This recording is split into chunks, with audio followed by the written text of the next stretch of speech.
Okay, how's this for an idea? True wireless earbuds that focus on the basics. Good sound, great price. Sennheiser and Cambridge are going exactly for that with their CX and Melomania 1 Plus models. Let's have a scripted conversation.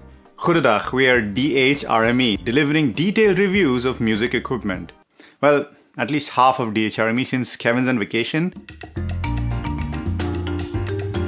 But YouTube's gonna YouTube, so we're gonna power through this, just you and me. Leave a comment below though, wish him a good vacation. So let's get out of the way all the things you don't get with either of these models. No ANC, no auto pause, no ambient mode, no wireless charging, no multi-device connections, at a price of about $120 or euros. That's what you're getting.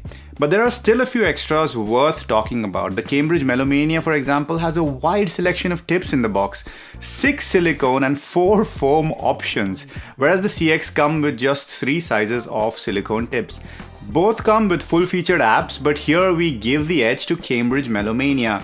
More on that later. The one place where these are very different is the build. The Melomania has a bullet-like design and the CX sticks to the style of its predecessor, the 400BT, with a boxy design. Both are professional looking, but the Melomania shape is more unique, and you've gotta admit their implementation of the LED lights is pretty cool looking.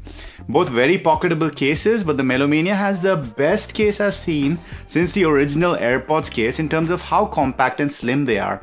Easily the most portable true wireless case we have, and we have quite a few.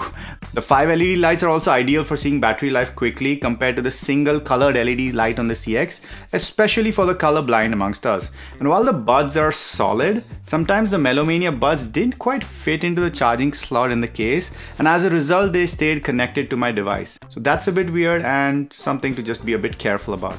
The Melomania are also IPX5 compared to the IPX4 of the Sennheiser CX, giving you marginally better water resistant.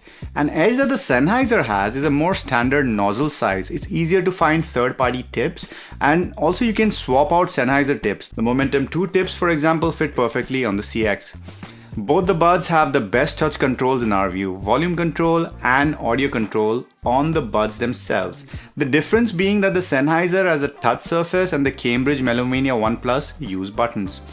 On paper, the battery life of the buds is very comparable, 9 hours, but the Melomania comes with a caveat. 9 hours of battery life on the bud with lower quality sound selected, with higher quality sound is closer to 7. The CX advertises 9 hours, but at the end of the day, both of these are plenty. The Melomania case, however, holds up to 45 hours of battery life compared to the puny 27 on the Sennheiser CX. We know you're here for the sound, so here we go. Both the Melomania and the CX have aptX and AAC support, but in the Melomania app, you can prioritize the codec you think works better. Out of the box, both have different tunings. The Sennheiser seems to be clearly tuned for fun. The bass and treble both extend slightly farther. It has a wider soundstage, and the Cambridge seems to be a bit narrower. Overall, it feels like the CX are more commercially tuned. The bass boost on the box also betrays that. And we like the sound. The Melomania have gone for more of a neutral approach, making them probably better for critical listening. Which approach you like is up to you. The imaging is also equally good on the two competitors. The Sennheiser has a few new presets and a separate bass boost option in the app in addition to the 3-band EQ, whereas the Melomania has a 5-band EQ with a good collection of presets. We also thought that the Melomania responded better to EQing, at least in the higher frequencies, where the CX just ended up sounding thinner, exposing the driver's limitations. When it comes to bass, both of these have the strengths and weaknesses. The CX struggles on Massive Attack's teardrop. The heartbeat-like bass drum bleeds into the bass guitar, making them almost indistinguishable. You can pick out the notes much clearer on the Cambridge Melomania.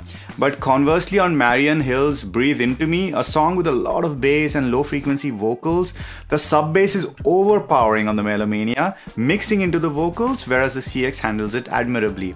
When it comes to treble, the Sennys are a bit sibilant, and here we prefer the Melomania, just like we do for the timbre of instruments. Electric guitars sound crunchier on the CX, and acoustic instruments more realistic on the Melomania. So which one for sound? We prefer the Cambridge Melomania for classical, jazz, classic rock, and basically non-electronic music with acoustic instruments. And the CX are also very capable but excel at electronic music and metal, where The treble isn't as much of an element. That's a lot of information, but which one do you think is more your style?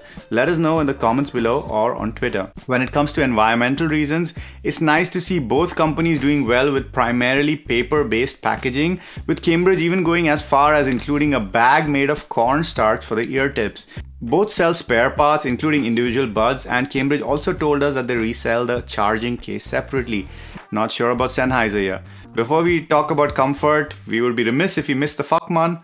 Let's do some phone calls. Here are some samples. Let us know which you think sound best. Pop, pop, popsicle, ice, ice, icicle, test, test, testing, 1, 2, 3. Pop, pop, popsicle, ice, ice, icicle, test, test, testing, 1, 2, 3. Pop, pop, popsicle, ice, ice, icicle, test, test, testing, 1, 2, 3. Pop, pop, popsicle, ice, ice, icicle, test, test, testing, 1, 2, 3. CX True Wireless, quiet. Pop, pop, popsicle, ice, ice, icicle, test, test, testing, 1, 2, 3. Pop, pop, popsicle, ice, ice, icicle, test, test, testing, 1, 2, 3. Melomania, quiet. Pop, pop, popsicle, ice, ice, icicle, test, test, testing, 1, 2, 3. Pop, pop, popsicle, ice, ice, icicle, test, test, testing, 1, 2, 3. Pop, pop, popsicle, ice, ice, icicle, test, test, testing, 1, 2, 3. Pop, pop, popsicle, ice, ice, icicle, test, test, testing, 1, 2, 3. Pop, pop, popsicle, ice, ice, icicle, test, test, testing, 1, 2, 3. Pop, pop, popsicle, ice, ice, icicle, test, test, testing, 1, 2, 3. Which one is more comfortable? Even though in principle the tips on the Cambridge should be great, the Sennheiser's meager selection worked just as well for me. This could also be the fact that these aren't the first Sennheiser earbuds I've tested though, and there's a certain level of comfort that I do have with these tips. Your mileage may vary, but there is still a very good chance that the Cambridge Melomania has something for everyone because of the wide selection of tips. Privacy-wise, both apps are usable without a login and there are no weird permissions being asked, so we're happy to see that. Let's talk about connectivity, because even though both of these work fine, with the Cambridge we had issues since you have to pair either the right or the left bud, whereas the CX just was more straightforward. I also faced some minor issues with the firmware upgrade, but it worked fine after a couple of attempts on the Melomania. The Sennheiser is also likely to be more widely available, whereas the Cambridge Melomania One Plus is available across most of Europe, the US, Canada and Hong Kong. But both are solid companies, so we don't expect too many problems with after-sales service either. Alright, that's a lot of information.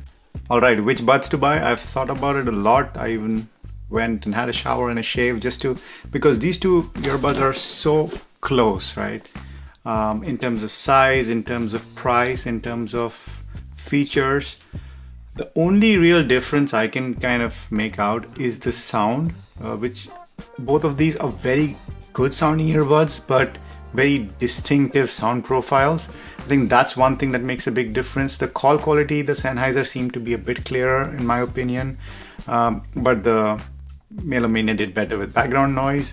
The battery life in the case, the Melomania wins by a large margin, and the portability, also I would give it to the Melomania. Choice of tips also goes to the Melomania. So it's really a toss-up between which of these things are important to you. But what I'd like to say is this: none of these buds at this price point disappoint. So depending on what sound you like, I think you'd be happy with either of these. Alright, I'm done. Go make up your own mind. You've been making a sound decision and we've been DHRME. Namaste.